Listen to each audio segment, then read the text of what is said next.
On behalf of the chairman of the board of directors and members of the board of directors and Sacho High School fraternity, may I once again take this opportunity to thank you and welcome you to Sacho High School.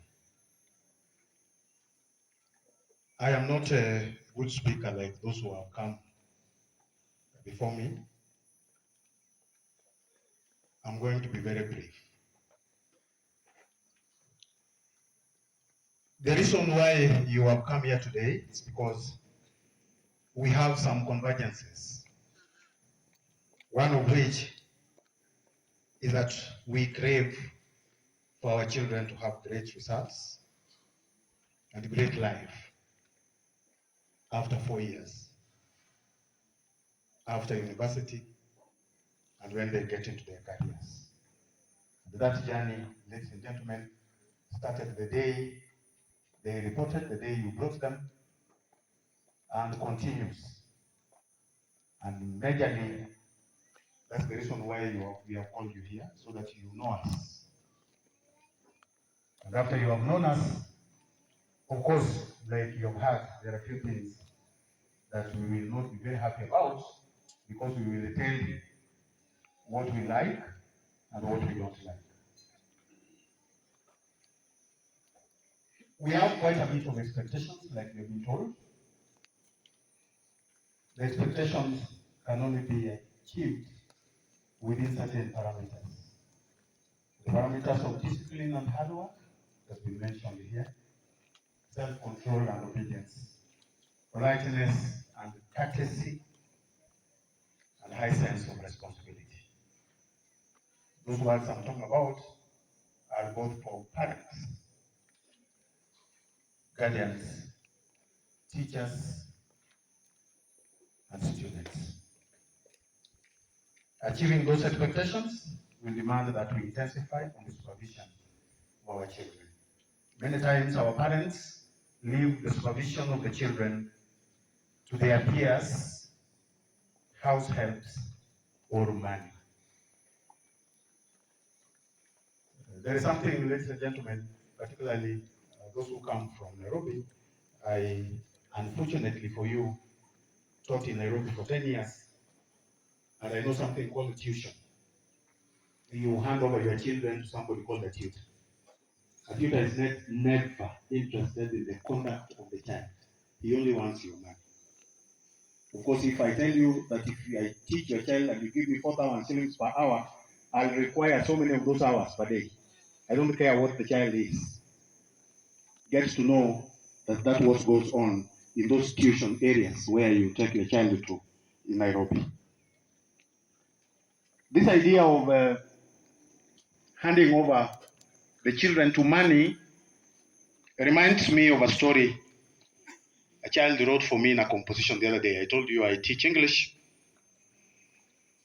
and I will just read a small section of that composition that the child wrote the other day. That a parent is invited into school because her girl has committed suicide. And when the principal says that the child died because she committed suicide, this is the response of the parent. I'm reading exactly the way the child wrote it. Committed suicide, that jolted me. How? Why? I would have known. I could have missed that. A mother. My daughter could have been depressed, and I did not know. I was too busy with my work. I was making money and buying my child everything money could buy. I bought her things that other children her age would not even dream about. I bought her a $300 watch in Japan the other day. During her last birthday, I handed over to her the keys to a glittering Vitz, only suitable for girls her class. I took her to the most expensive places during the holidays and left her there to enjoy the wonders of money. Last December, we picked flowers at the Valenzo Plateau in Provence, France. In April, during her birthday, we sat on the caked Rainbow Mountain rocks in Zhangye, China. How many times did we visit the beautiful Patagonia National Park in Chile?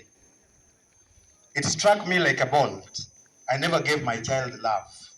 I was never there for her emotionally. I never spared time to have girl-to-girl chit-chats with my daughter. We never shared any inner moments with ourselves in order to know her happiness, her fears, her tribulations, and her growing up. I was too busy pumping money on her and chasing more and visiting places with her. I failed as a mother. I failed my daughter. I handed my daughter over to money and sweet things of the earth. I lost her soul. I neglected her. I killed my daughter, my own child, my love, my only future. I rolled on the floor with bitterness and emptiness. Not because I lost my only baby, but because of the horrifying way I parented my child. Ladies and gentlemen, learn from those words of a child who has studied us so well and has only known that we leave the house at 5 in the morning and come back after the children have slept, and we don't know anything that goes on in the child's life. A good parent cares about the child and tries to understand him. A good parent must reprimand the child when he makes a mistake. A good parent takes a moment to find out about reports gotten from the child from school before giving judgment. A good parent orders to know the teachers of the child in order to know the child better and his or her performance in school. A good parent provides academic tools as required in school. You know them. A good parent keeps abreast with the school calendar. A good parent does not miss open days or any invitation by teachers. A good parent does not hand over the child to something called the tuition, like I have said, because he's too busy chasing money. I want to report, ladies and gentlemen, that we don't allow any bullying. These are Form Ones. When we went to school, I did CPE, KCE, and KACE, that the governor also did. We were bullied. I keep on telling my children in class that I have a mark here because somebody cut me with a spoon. I know the bitterness, what it means. What I'm talking about for 5 years ago, and I still have it in my hand. I even know the person who did it. May God rest his soul in peace. I don't allow any kind of mistreatment to anybody's child under whose watch I preside. And if any of your children have been bullied and they have not told me, I want to partly blame them. They must make sure that they report to me if there is any discomfort in those dorms. You've been told about food. Ladies and gentlemen, we don't allow any food in this compound. Some of you may have brought food today. We will allow you to do whatever you want with them because you don't know us. But now you have known. And as you do whatever you want to do with the food you brought, let no food get into the dome.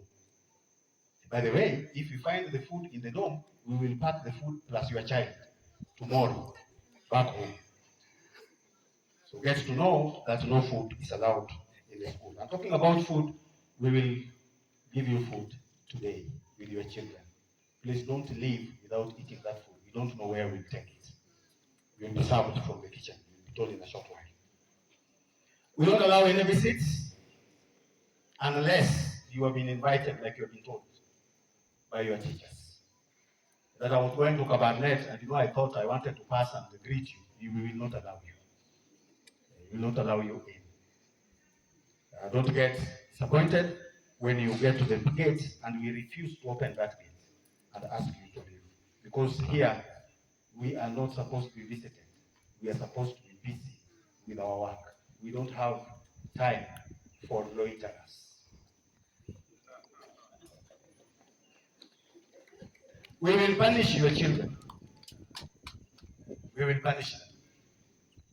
I know there are lawyers here, there are members of parliament, we have the governor, we have people here who know the law. We will punish them. Like immediately after you leave, I'm going to punish some of your children. In fact, Canada. How does somebody get 12%? And has only done at most 4 pages of an exercise. And you get 12? I'm not agreeing. So immediately you leave, I'm going to pick some of your children and kill them.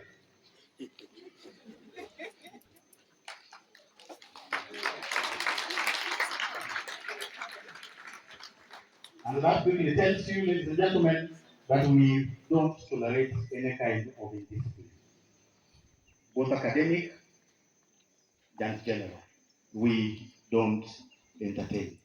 Once we discover that we cannot manage your child here, we are not policemen. We don't deal with criminals. We deal with the students. We are teachers. Immediately we realize that your child is a criminal, we'll hand her over to police or him to the police or call you to pick the child. We want to encourage that you inspect what your child carries when he's coming home. Ladies and gentlemen, there is no custom anywhere in the world that stops you from inspecting what your child carries. In fact, even inspecting the rooms where your children live.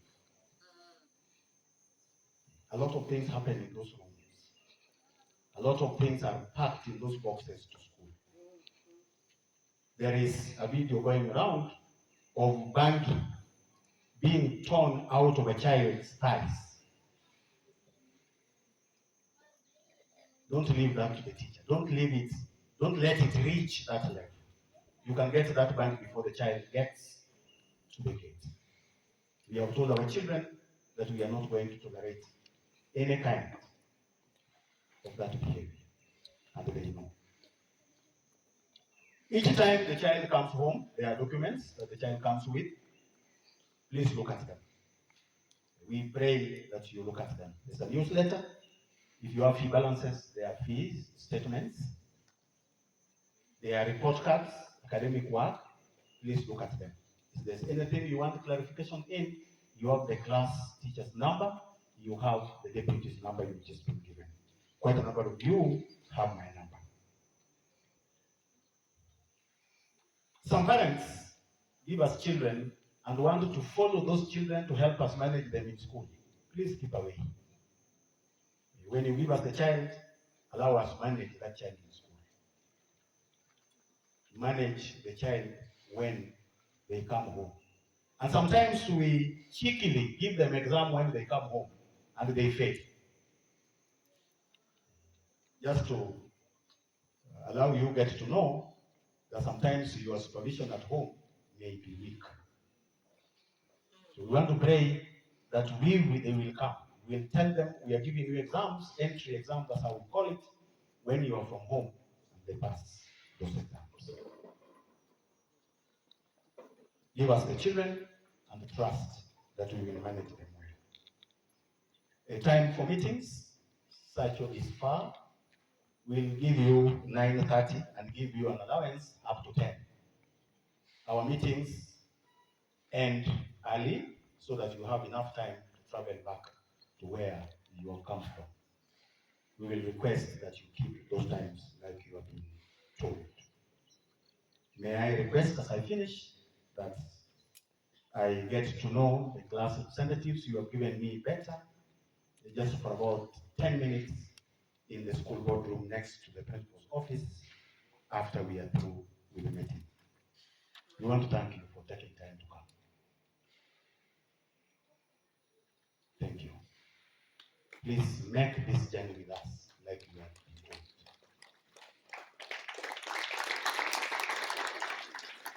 I want to say that I don't know what this means. I've never failed in what I've touched. Sacho will not be the first one. May God bless you.